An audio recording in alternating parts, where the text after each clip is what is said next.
আসসালামু আলাইকুম। আজকে বানানো হচ্ছে গুড়ের পায়েস।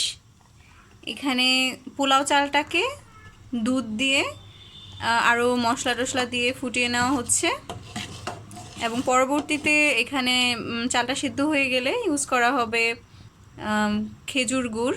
যে খেজুরের গুড়টা আমরা দুইভাবে ইউজ করব, একটা হচ্ছে পাটালি গুড় আর একটা হচ্ছে ঝোলা গুড়, দুইটাই দিব।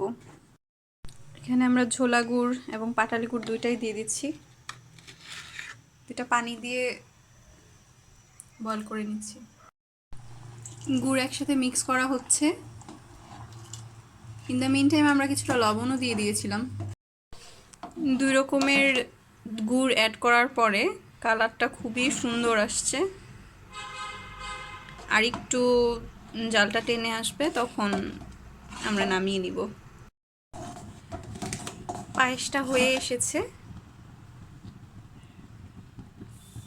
এরকম কনসিস্টেন্সিতেই কিন্তু নামিয়ে ফেলতে হবে। নামানোর পরে এমনিতেই ঠান্ডা হতে হতে এটা টেনে আসবে। এই তো আমাদের খুব সুস্বাদু পায়েস রেডি হয়ে গিয়েছে। আপনারাও বাসায় ট্রাই করবেন।